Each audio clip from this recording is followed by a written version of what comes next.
Dear student, हमारे study channel the lifeline coaching centre में आप सभी का एक बार फिर से बहुत बहुत स्वागत है। बच्चों, आज की इस क्लास में हम लोग पढ़ने जा रहे हैं क्लास 8th साइंस एनसीईआरटी से चैप्टर नंबर 3, जो कि है हमारा सिंथेटिक फाइबर एंड प्लास्टिक्स। तो आइए शुरू करते हैं बिना किसी देरी के। चैप्टर नंबर 3 है हमारा सिंथेटिक्स फाइबर एंड प्लास्टिक, जिसमें हमें सबसे पहले पढ़ना है फाइबर के बारे में, देन आफ्टर हम पढ़ेंगे प्लास्टिक के बारे में। पहले हमें पढ़ना है synthetics fibre, then after plastic.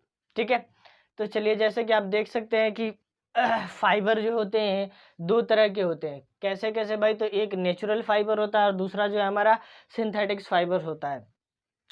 तो नेचुरल फाइबर जो होता है वो जनरली हम जानते हैं क्या, कि वो नेचर से एक्योर किया जाता है, ऑब्टेन फ्रॉम नेचर। अगर नेचर से प्राप्त किया जाए तो उसे जो है नेचुरली प्राप्त किया जाए तो उसे हम नेचुरल फाइबर कहते हैं। और दूसरा जो है वह synthetic fibre, it is a man made fibres. Synthetic fibre जो होता है मैन मेड फाइबर होता है। ठीक है, जैसा कि आप एग्जांपल देख रहे हैं, इधर में कॉटन, ऊल, सिल्क, ठीक है, उधर नाइलॉन, रेयॉन और आपको पॉलिस्टर ईटीसी। ठीक है, पॉलिस्टर ईटीसी। ठीक है, तो जो नेचुरली प्राप्त किए जाए उसे नेचुरल फाइबर, और जो केमिकली या ह्यूमन मेड हो उसे हम कहेंगे सिंथेटिक्स फाइबर। ठीक है, चैप्टर है हमारा सिंथेटिक्स फाइबर। तो हम नेचुरल फाइबर के बारे में पीछे पढ़ चुके होते हैं क्लास 7-6 में। अब जो हम पढ़ेंगे सिंथेटिक्स फाइबर के बारे में। ठीक है, तो चलिए बढ़ते हैं आगे, देखते हैं what are synthetics fibre. Synthetics fibres क्या होते हैं? ठीक है, सिंथेटिक्स फाइबर क्या होता है आप देख सकते हैं। सिंथेटिक्स फाइबर जो बच्चे होता है वह होता है हमारा ह्यूमन मेड। क्या होता है भाई? ह्यूमन मेड, यानी ह्यूमन द्वारा बनाया गया फाइबर जो होता है वो क्या होता है भाई? सिंथेटिक्स फाइबर होता है। ठीक है, ये सिंथेटिक्स फाइबर जो होता है वो बनता कैसे है भाई? तो यह जो है बनता है किससे? फाइबर के स्मॉल यूनिट जो है, स्मॉल यूनिट जो होते हैं, स्मॉल यूनिट फाइबर के जो स्मॉल यूनिट होते हैं वह बहुत सारे स्मॉल यूनिट जो है जुड़ करके जो है एक दूसरे के साथ जुड़ करके जो है फाइबर का निर्माण करते हैं। केमिकली ये जुड़ते हैं, ठीक है, और एक फाइबर का यूनिट बनाते हैं। ठीक है, इस तरह से।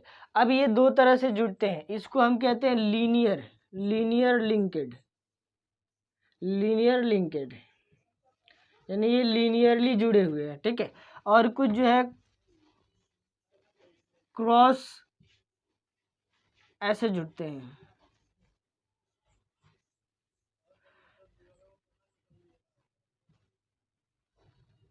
ये होते हैं हमारे क्रॉस लिंकेड। ठीक है, ऊपर भी ऐसे जुड़ सकता है ये। ठीक है, ये अपने चारों तरफ जो है जुड़ता है। ठीक है, तो ये जो है क्रॉस लिंकेड भी होते हैं, और जो है वह लीनियर लिंकेड भी होते हैं। तो इस तरह से जुड़ के जो है एक लार्ज यूनिट बनाते हैं। स्मॉल यूनिट जो होते हैं जुड़ जुड़ कर जो है एक लार्ज यूनिट का फॉर्मेशन करते हैं। ठीक है, तब जाके जो है सिंथेटिक्स फाइबर बनता है। अब देखिए, स्मॉल यूनिट जो होते हैं ये जुड़ जुड़ कर एक लार्ज यूनिट का निर्माण करते हैं। तो इस प्रोसेस को हम कहते हैं पॉलीमर। जो ऐसे जुड़कर जुड़ करके जो है एक सिंथेटिक्स फाइबर का निर्माण करते हैं, तो इसे हम बोलते हैं पॉलीमर। ठीक है, पॉलीमर। ठीक है, यानी कि स्मॉल यूनिट जो होते हैं जुड़कर एक लार्ज यूनिट का फॉर्मेशन करे तो उसे हम बोलते हैं पॉलीमर, वह होते हैं पॉलीमर। ठीक है, और जुड़ने की इस प्रक्रिया को, यानी छोटे छोटे यूनिट जो है जिस प्रोसेस के द्वारा जुड़ते हैं एक दूसरे से, उसे हम कहते हैं पॉलीमेराइजेशन।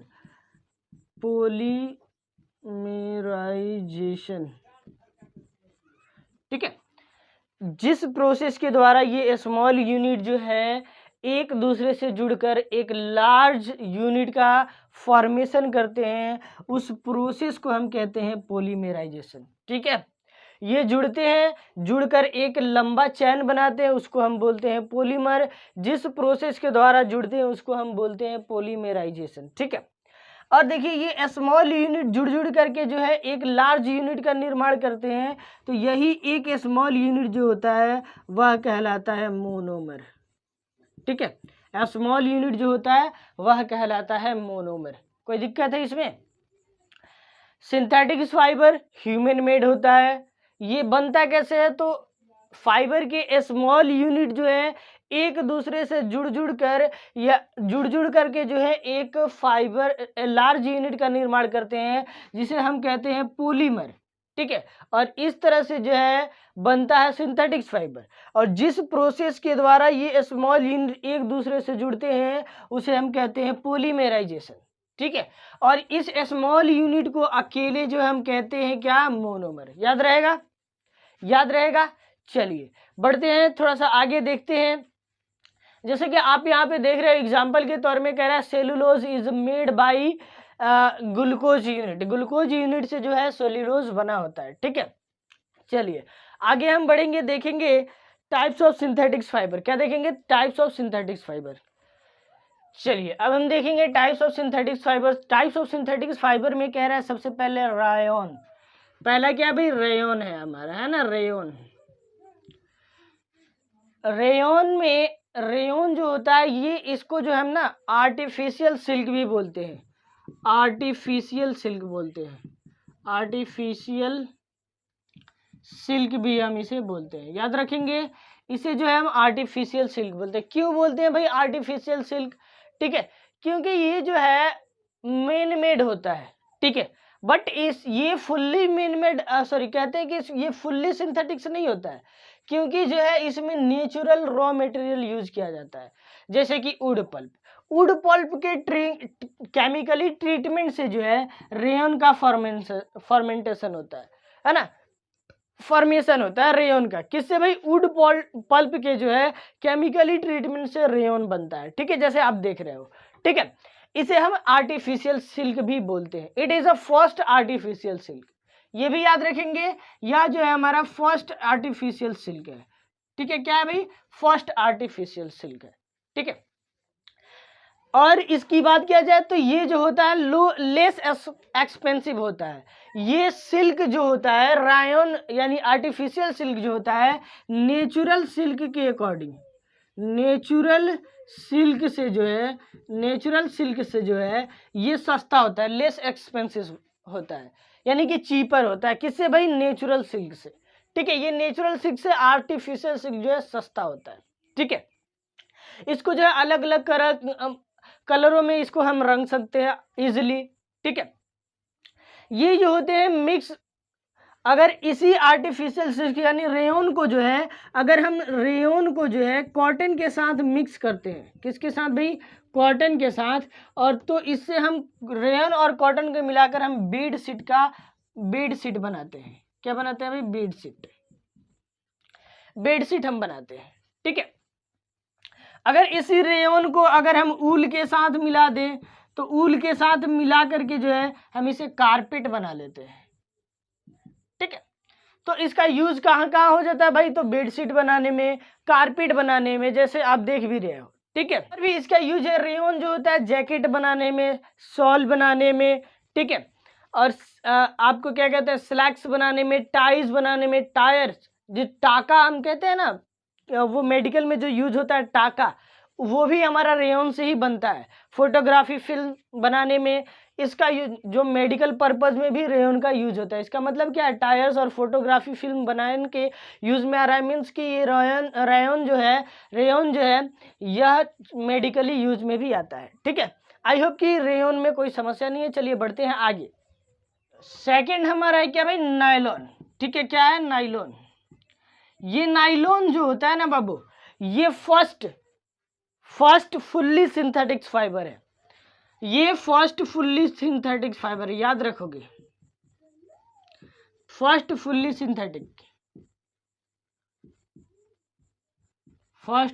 सिंथेटिक्स फाइबर है। क्या है भाई? First fully synthetics fibre. इसका इसका खोज ये कब डिस्कवर हुआ था? मतलब कि कब मिला था हमें? तो 1931 में, 1931 ईस्वी में जो है ये मिला था हमें नाइलॉन, जो कि फर्स्ट फुल्ली सिंथेटिक फाइबर है। ठीक है, रॉ मटेरियल कोल, पेट्रोलियम, वाटर, एयर, ये सभी उसके रॉ मटेरियल है। ठीक है, इसे जो है धोना आसान होता है। ठीक है, इसको जो है अलग अलग कलरों में आराम से कलर कर सकते हैं। दूसरा कि ये जो है धोने के लिए बहुत अच्छा होता है, क्योंकि ये जो है वाटर ज़्यादा एब्जॉर्ब नहीं करता है। ठीक है, और ये जल्दी से सूख जाता है, क्विकली जो है ये ड्राइज हो जाता है। ठीक है, याद रखेंगे कि ये आसानी से सूख जाता है, इसमें कोई दिक्कत नहीं होती है सुखाने में। ठीक है, ये जो होता है मोस्ट इलास्टिक होता है, मतलब कि इसको तानिएगा ना, इसको खींचिएगा तो खींचिएगा फिर छोड़िएगा तो ये अपने शेप को जल्दी से पकड़ लेता है, जिस शेप में रहता है। मोस्ट इलास्टिक होता है, यानी इसके खींचने पे भी जो है ये जल्दी टूटता नहीं है। ठीक है, कह रहा है कि ये मोस्ट इलास्टिक होता है, स्ट्रॉन्ग भी होता है। नाइलॉन जो है सबसे स्ट्रॉन्ग होता है। ये नाइलॉन जो होता है, एक बात और इसमें याद रखिएगा, नाइलॉन जो होता है ये मजबूत होता है। किससे भाई? तो ये स्टील वायर से भी मजबूत होता है। ठीक है, ये नाइलॉन जो है स्टील वायर से भी मजबूत होता है, याद रखिएगा। ठीक है, ये बहुत ही स्ट्रॉन्ग होता है। ठीक है, यह लाइट फाइबर भी है, मतलब कि ये हल्का भी है। नाइलॉन जो है हल्का फाइबर है, इस फाइबर में जो है वेट नहीं होता है, बट ये स्टील से अधिक शक्तिशाली है। ठीक है, याद रखेंगे इस बात को। और इसीलिए जो है आप देखते होंगे कि जो पैराशूट्स में जो है जो रोप लगता है या पैराशूट्स बनाया जाता है उसमें नाइलॉन का यूज होता है। इसके अलावा जो पहाड़ियों पे चढ़ने वाले क्लाइंबर्स होते हैं वो जिस रस्सी का यूज करते हैं वह क्या करते हैं भाई? तो वो भी नाइलॉन के रस्सी का यूज करते हैं, क्योंकि वो जो है काफ़ी मजबूत होता है। ठीक है, तो पहाड़ों पे चढ़ने के लिए जो है नाइलॉन के बने रोप का यूज होता है, पैराशूट्स में नाइलॉन का यूज होता है, याद रखेंगे। ठीक है, ये जो है स्टील से भी मजबूत होता है। ठीक है, इसका यूज हम कारपेट बनाने में भी करते हैं। ठीक है, टूथब्रश बनाने में भी इसका यूज हम करते हैं, याद रखेंगे। ठीक है, चलिए बढ़ते हैं आगे। चलिए, थर्ड है हमारा पॉलिस्टर। पॉलिस्टर जो है ये भी जो है एक पॉलीमर ही है। ठीक है, पॉलीमर ही है। देखो, असल में जितने भी सिंथेटिक्स फाइबर होते हैं सभी पॉलीमर होते हैं। ठीक है, पॉलीमर में थोड़ा सा पीछे हमने बताना भूल गया कि पॉली मतलब होता है मैनी। ठीक है, ठीक है, मर यानी होता है यूनिट। ठीक है, इस बात को याद रखिएगा, यानी मैनी यूनिट के मिलने से जो सिंथेटिक्स फाइबर बनता है उसे हम पॉलीमर कहते हैं। ठीक है, तो ये पॉलिस्टर जो है ये भी एक ऑलरेडी जो है पॉलीमर होता है। और इसका मोनोमर क्या होता है? क्योंकि यूनिट जो होते हैं स्मॉल यूनिट मिल करके जो है एक पॉलीमर का फॉर्मेशन करते हैं। तो इस पॉलीमर में जो स्मॉल यूनिट होगा उसको हम मोनोमर बोलेंगे, पीछे बता रखे हैं। इसका मोनोमर जो है ईस्टर होता है। क्या होता है भाई? ईस्टर होता है, याद रखेंगे। पॉलीमर पॉलिस्टर का जो है पॉलिस्टर का जो है क्या भाई? मोनोमर ईस्टर होता है। ठीक है, इसमें जो है टेरिलीन जो है एक फेमस पॉलिस्टर है। ठीक है, यानी कि अगर कोई पूछे कि एक एग्जांपल दीजिए पॉलिस्टर का, तो आप सबसे पहले टेरिलीन का नाम दोगे। ठीक है, इसको जो है धोना और जो है कि सुखाना जो है ड्राई करना जो है इजी होता है, ये आसानी से धुल जाते हैं और ये जल्दी से सूख भी जाते हैं। ठीक है, ये जो होते हैं कपड़े बनाने के लिए सुटेबल होते हैं। ठीक है, ये पॉलिस्टर जो है कपड़े बनाने के लिए सुटेबल होते हैं। पीईटी जो है ये पीईटी का यूज जो है बोतल वगैरह बनाने में, बोटल्स वगैरह बनाने में, जैसे बोटल्स, अनटेंसिल्स, वायर, इसमें जो है पीईटी का यूज होता है। इसको भी याद रखिए, और पीईटी का फुल फॉर्म भी आप याद रखोगे। ठीक है, पीईटी बोटल्स, वायर्स, अनटेंसिल्स बनाने में जो है पीईटी का यूज होता है। ठीक है, क्या क्या याद रखना है पॉलिस्टर में? पॉलिस्टर जो है ये भी एक पॉलीमर है। पॉलिस्टर का मोनोमर ईस्टर होता है। और पॉलिस्टर में टेरिलीन एक फेमस पॉलिस्टर है। पीईटी का यूज बोतल, यूटेंसिल्स और वायर्स बनाने में जो है होता है। ठीक है, चलिए बढ़ते हैं आगे, आई होप इसमें कोई दिक्कत नहीं होगा। चलिए नेक्स्ट हमें देखना है एक्रिलिक। एक्रिलिक क्या है भाई? तो एक्रिलिक भी एक पॉलीमर ही है। ठीक है, एज लाइक ये पॉलिस्टर की तरह ही होता है, लेकिन उससे जो है थोड़ा सा अलग है, क्योंकि इसका यूज जो है ब्लैंकेट बनाने में, शॉल बनाने में, ठीक है, सॉक्स बनाने में, स्वेटर बनाने में जो है इसका यूज होता है एक्रिलिक का। ठीक है, ये ऊल से जो है लेस एक्सपेंसिव होता है। ठीक है, इसका यूज शॉल बनाने, स्वेटर बनाने, ब्लैंकेट बनाने में होता है, सॉक्स बनाने में होता है, बट ये जो है ऊल से लेस एक्सपेंसिव होता है, ऊल से चीपर होता है। ठीक है, चीपर देन ऊल। क्या होता है भाई? चीपर देन ऊल। ये ऊल से जो है चीपर होता है। ठीक है, सस्ता होता है। ठीक है, ये जो है वैराइटीज ऑफ कलर्स में अवेलेबल होता है। ठीक है, एक्रिलिक जो है, जैसे कि अभी जो हम लोग स्वेटर यूज करते हैं ना, ज्यादातर जो रेडीमेड हम स्वेटर खरीदते हैं वो सभी एक्रिलिक के बने होते हैं। बहुत सारे कम ही ऐसे स्वेटर्स आपको मिलेंगे जो कि ऊल से बने होते हैं, या घरों पे जो हम बनाते हैं ना स्वेटर, वो ऊल के बने होते हैं। बट जनरली जो रेडीमेड हम खरीदते हैं स्वेटर, वो सभी एक्रिलिक के बने होते हैं। ठीक है, चलिए, तो आई होप कि एक्रिलिक कोई बड़ा चीज है नहीं, और समझ में भी आ रहा है कि एक्रिलिक होता क्या है। ठीक है, चलिए बढ़ते हैं आगे और देखेंगे यहाँ पे हम सिंथेटिक्स फाइबर के एडवांटेज और डिसएडवांटेज क्या है। ठीक है, यानी इससे फायदा क्या है, इसका एडवांटेज क्या है, और इसका नुकसान क्या है, डिसएडवांटेज क्या है। चलिए, तो जैसा कि आप देख रहे हैं यहाँ पे क्या है भाई, सिंथेटिक्स फाइबर, एक तरफ हमने एडवांटेज को मेंशन किया, दूसरे तरफ आपको डिसएडवांटेज को। एडवांटेज को पहले समझते हैं। कह रहे कि it is a high tensile strength. ये इसका एडवांटेज क्या होता है?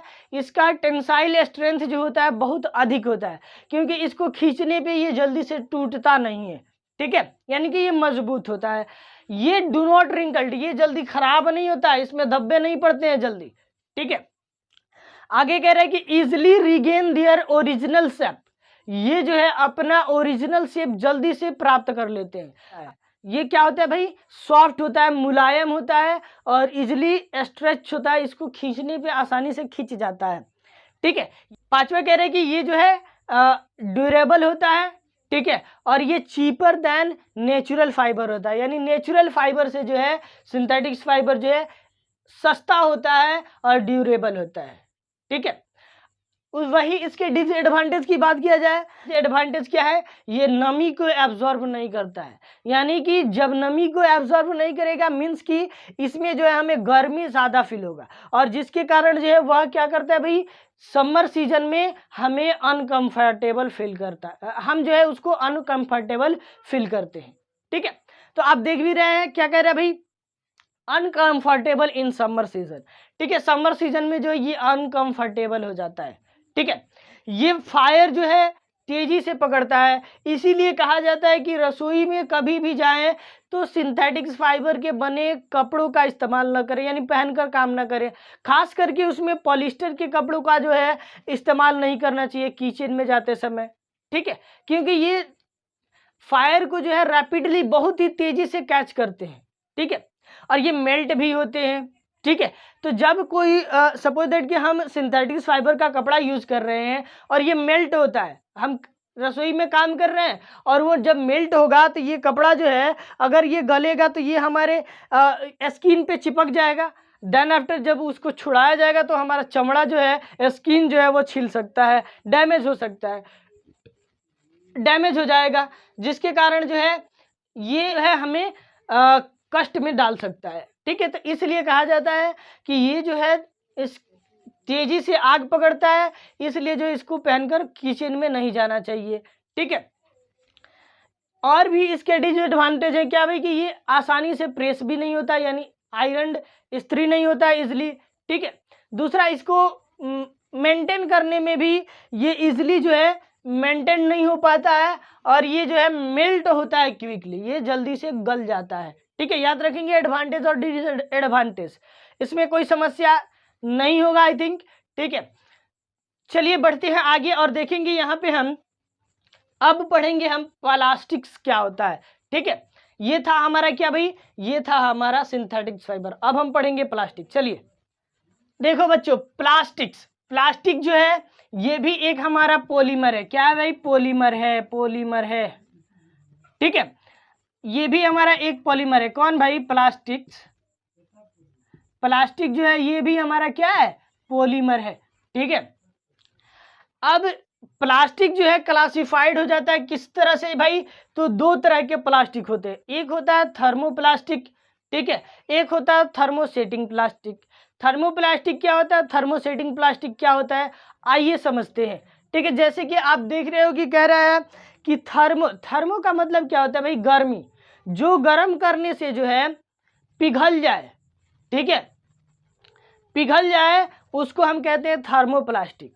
अब थर्मोसेटिंग प्लास्टिक जिसको जो है गर्म करने पे गले नहीं, टूट जाए, तो उसे हम कहते हैं थर्मोसेटिंग प्लास्टिक। ठीक है, आइए समझते हैं बारी बारी से। एक तरफ हम क्या लिखे हैं, थर्मोप्लास्टिक, दूसरे तरफ थर्मोसेटिंग प्लास्टिक। ठीक है, थर्मोप्लास्टिक कहता है कि प्लास्टिक को आप गर्म करोगे तो ये सॉफ्ट हो जाएगा, ठंडा करोगे हार्ड हो जाएगा।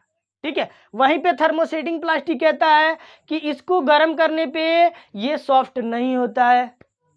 ठीक है, और इसमें फिर आप आइए थर्मोप्लास्टिक में, तो कह रहा है कि दीज आर कॉल्ड थर्मोप्लास्ट। ठीक है, यानी कि थर्मोप्लास्टिक जो है वह जो है थर्मोप्लास्ट भी कहलाता है। क्यों कहलाता है, क्योंकि ये रीमॉड्यूल होता है।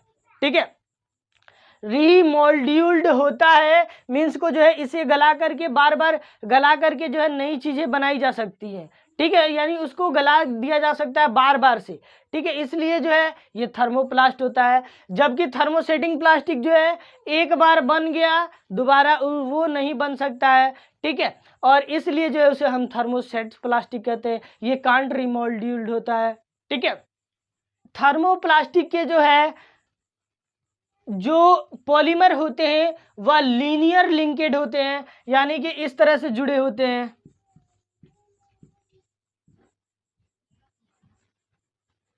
ठीक है, ये लीनियर लिंकेड होते हैं। कौन भाई, थर्मोप्लास्टिक के जो पॉलीमर होते हैं वह लीनियर लिंकेड होते हैं। ठीक है, जबकि वही आपको थर्मोप्लास्ट क्या कह रहा है, यानी थर्मोसेटिंग प्लास्टिक क्या कह रहा है कि वह क्रॉस लिंकेड होते हैं। इस तरह से हमने पीछे आपको बताया भी था। ठीक है, ये इस तरह से लिंकेड होते हैं, इधर भी जुड़ सकता है। ठीक है, इस तरह से जो है ये लिंकेड होते हैं एक दूसरे से। ठीक है, तो ये क्रॉस लिंकेड होते हैं कौन, थर्मोसेटिंग, और थर्मोप्लास्टिक जो है लीनियर लिंकेड होते हैं। और इसीलिए जो है ये स्ट्रेचेबल होते हैं, इनको खींचा जाता है तो ये तन जाते हैं, लेकिन जल्दी से ये टूटते नहीं है। बट ये थर्मोसेटिंग प्लास्टिक जो होता है इसको जो है ज़्यादा प्रेशर देने पे ये टूट जाते हैं। ठीक है, इसके एग्जाम्पल क्या है भाई, इसके एग्जाम्पल क्या है, पॉलीथीन, पीवीसी। ठीक है, वही उसके एग्जाम्पल क्या है भाई, बेकेलाइट, और ये जो है आपको नेक्स्ट है मेलामाइन। ठीक है, तो बेकेलाइट और मेलामाइन होता क्या है, चलिए समझते हैं। तो ये बेकेलाइट जो होता है, ये बेकेलाइट जो है ये आपको होता है भाई poor conductor of heat and electricity. Poor conductor of heat and electricity. ये जो है poor conductor of heat and electricity होता है। इसी के कारण जो है इस बेकेलाइट का यूज जो है आप देखते हो घरों में जो है स्विच जो आपका होता है इलेक्ट्रिक स्विच, वो स्विच बनाने में इसका यूज होता है। ठीक है, दूसरा इस बेकेलाइट को जो है ये हीट का ट्रांसफॉर्मेशन इजीली नहीं करता है, यानी कि पुअर कंडक्टर होता है। इसीलिए जो होता है इसको अनटेंसिल्स यानी बर्तनों के जो है हैंडल होते हैं, हैंडल ऑफ अनटेंसिल्स में इसका यूज होता है, यानी बर्तनों के हैंडल में जो है बेकेलाइट का यूज होता है। ठीक है, याद रखोगे बैकेलाइट जो होता है poor conductor of heat and electricity होता है। इसका use switch handle of utensils में जो है यानी बर्तनों के हैंडल में और स्विच में जो है यूज किया जाता है बैकेलाइट का। चलिए अब हम देखेंगे characteristics properties of plastic. Plastic के प्रॉपर्टीज क्या होते हैं, तो ये जो है नॉन रिएक्टिव होता है। किससे भाई, नॉन रिएक्टिव होता है। किससे भाई, वाटर एंड एयर से जो है ये नॉन रिएक्टिव होता है। किससे भाई, वाटर एंड एयर से जो है ये नॉन रिएक्टिव होता है। इसी के कारण कभी आपने देखा है क्या कि प्लास्टिक में कभी जंग लग जाए, मूर्छा लग जाए, है ना, नहीं ना होता है। आप चाहे उसको कितने भी बारिश में भिंगा दो, ठीक है, या खुली हवा में छोड़ दो, वह कभी भी जो है वो उसमें जो है जंग नहीं लगता है। ठीक है, मीन्स कि वो जो है नॉन रिएक्टिव होता है वाटर एंड एयर का। ठीक है, और ये जो है हीट एंड वो इलेक्ट्रिसिटी का जो है प्लास्टिक जो है ट्रांसफॉर्मेशन भी नहीं करता है। ठीक है, आगे कह रहा है कि ये जो है लाइट होते हैं यानी कि हल्के होते हैं। ठीक है, लाइट वेट में होते हैं, हल्के होते हैं, स्ट्रॉन्ग होते हैं। ठीक है, और ये ड्यूरेबल होते हैं। ठीक है, यानी कि प्लास्टिक जो होता है स्ट्रॉन्ग होता है, लाइट वेट होता है, ड्यूरेबल होता है। ठीक है, पुअर कंडक्टर ऑफ इलेक्ट्रिसिटी होता है। अभी हमने बताया भी था कि प्लास्टिक जो है वह क्या होती है भाई, पुअर कंडक्टर ऑफ इलेक्ट्रिसिटी होते हैं, यानी कि उससे जो है इलेक्ट्रिसिटी पास नहीं होती है। ठीक है, और यही रीज़न है कि आप जो घरों में वायर यूज़ करते हो ना, इलेक्ट्रिसिटी में वायर यूज़ करते हो, तो उसके ऊपर प्लास्टिक का कोटिंग होता है, क्योंकि वो जो है इलेक्ट्रिसिटी का पुअर कंडक्टर होते हैं, इसलिए जो है उनका यूज वायर केबल बनाने में जो है होता है। ठीक है, ये हाई फ्लैमेबल होते हैं, इसमें अगर आग पकड़े तो ये जल्दी से जल जाते हैं। ठीक है, फ्लैम ज़्यादा देते हैं। ठीक है, आगे कह रहे हैं कि टेफ्लॉन जो होता है, Teflon is also a plastic. Teflon भी जो है एक प्लास्टिक है जिसका यूज जो है ज़्यादातर कुकवेयर यानी कि कुकिंग वेयर यानी कि खाना बनाने वाले चीज़ों में होता है टेफ्लॉन का यूज। अब इसका यूज टेफ्लॉन का कहाँ होता है भाई, तो आप जो पैन यूज़ करते हो, तवा यूज़ करते हो, उसमें जो होता है ना टेफ्लॉन का यूज होता है। कारण क्या है भाई कि ये जो है ऑयल और वाटर से जो है स्टिक नहीं होता है, इसलिए जो है इसका यूज जो है कुकवेयर में किया जाता है। ठीक है, चलो आगे हम देखेंगे प्लास्टिक एंड द इन्वायरमेंट। चलिए अब हम पढ़ेंगे प्लास्टिक एंड द इन्वायरमेंट। देखिए इन्वायरमेंट में जो पॉल्यूशन है ना, उसको फैलाने के लिए यानी इस पॉल्यूशन को ज़्यादा बढ़ने का रीज़न जो है वह हमारा सबसे बड़ा है, वह प्लास्टिक है। क्योंकि आप देख रहे हो, हम हो या आप हो, ठीक है, ज़्यादा से ज़्यादा प्लास्टिक का यूज़ कर रहे हैं, और जब यूज़ करते हैं, यूज़ किए, काम हुआ, उसको कहीं भी फेंक देते हैं। ठीक है, तो इसके कारण जो है पॉल्यूशन ज़्यादा फैल रहा है। हमारे सराउंडिंग में जो है आप देखो तो बहुत सारे प्लास्टिक जो है आपको ऐसे ही फेंके पड़े दिखाई देंगे। ठीक है, तो सबसे बड़ा कारण ये है इन्वायरमेंट को गंदा करने में। ठीक है, चलिए आइए देखते हैं, इसमें हमें बेसिकली इसमें पढ़ना है बायोडिग्रेडेबल, नॉन बायोडिग्रेडेबल सब्सटेंस। तो बायोडिग्रेडेबल सब्सटेंस वह होते हैं जो माइक्रो ऑर्गेनिज्म के थ्रू जो है वह डिकम्पोज्ड हो जाते हैं, यानी कि जो है वो डीके हो जाते हैं। ठीक है, यानी गल जाते हैं, सड़ जाते हैं, तो उसे हम कहते हैं बायोडिग्रेडेबल सब्सटेंस। जैसे कि आपको वुड हो गया, लकड़ी हो गया, ठीक है, या फिर आपको एनिमल वेस्टेज हो गया। ठीक है, एनिमल वेस्ट हो गया, एनिमल वेस्ट हुआ, या फिर प्लांट वेस्ट हुआ। ठीक है, यानी कि वुड हुआ, एनिमल वेस्ट हुआ, प्लांट वेस्ट हुआ, या फिर उसको आप क्या कहते हैं वेजिटेबल्स के पिल्स हुए। ठीक है, ये सभी जो है बायोडिग्रेडेबल होते हैं, क्योंकि ये जो है माइक्रो ऑर्गेनिज्म के द्वारा जो है डीके हो जाते हैं, गल जाते हैं। ठीक है, तो ये मीन्स कि बायोडिग्रेडेबल सब्सटेंस जो है ये हमारे इन्वायरमेंट को गंदा करने में कोई भूमिका नहीं निभाते हैं। बट नॉन बायोडिग्रेडेबल सब्सटेंस क्या होता है भाई? तो नॉन बायोडिग्रेडेबल जैसे कि प्लास्टिक, ठीक है, पॉलीथीन, ये सभी जो होते हैं ये नॉन बायोडिग्रेडेबल सब्सटेंस होते हैं, और इसी के कारण जो है हमारा इन्वायरमेंट गंदा होता है, ठीक है। तो ये प्लास्टिक और पॉलीथीन नॉन बायोडिग्रेडेबल क्यों होते हैं? क्योंकि ये जो है माइक्रो ऑर्गेनिज्म के द्वारा जो है डीके नहीं होते हैं, यानी कि वो गलते नहीं हैं, इसलिए जो है प्लास्टिक, पॉलीथीन जो है नॉन बायोडिग्रेडेबल सब्सटेंस में आते हैं, ठीक है। याद रखोगे इन चीज़ों को। चलो आगे बढ़ेंगे और देखेंगे कि इन सभी चीज़ों से जो है हम अपने आप को कैसे सेफ करेंगे, ठीक है। चलिए आगे हम पढ़ेंगे how can this problem resolve, हम इस प्रॉब्लम को कैसे सॉल्व करेंगे, ठीक है। तो इस प्रॉब्लम को सॉल्व करने का सबसे पहला चीज अवॉइड प्लास्टिक यूज, यानी कि प्लास्टिक के यूज को जो है हमें अवॉइड करना होगा, छोड़ना होगा, ठीक है।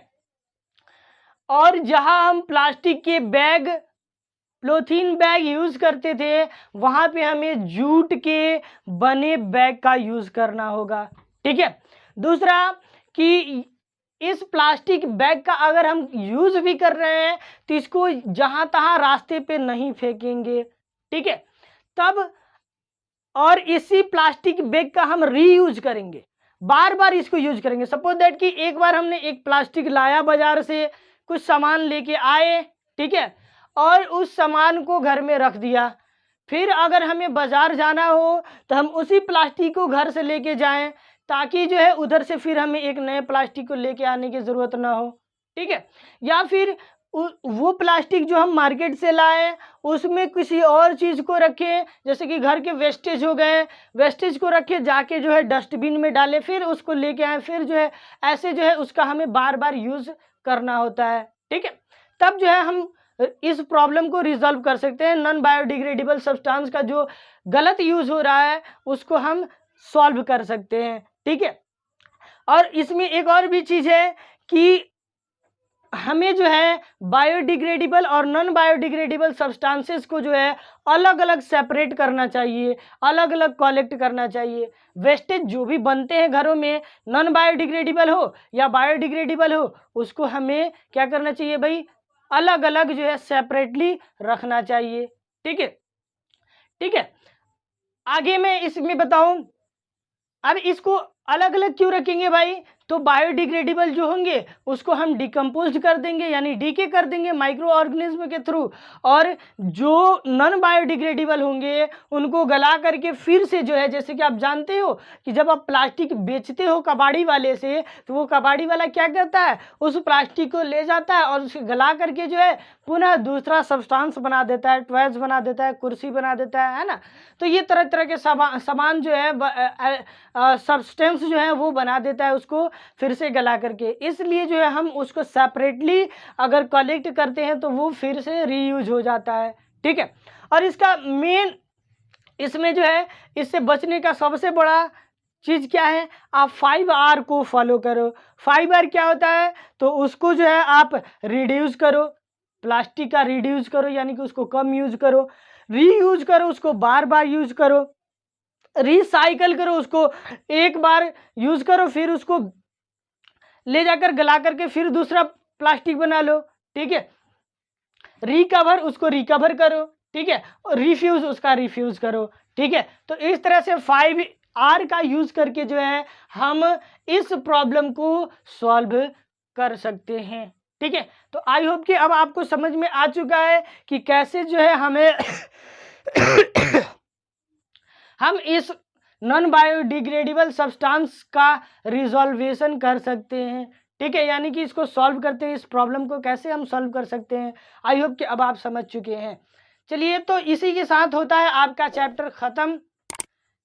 मिलते हैं अगले क्लास में एक नए चैप्टर के साथ, तब तक के लिए जय हिंद।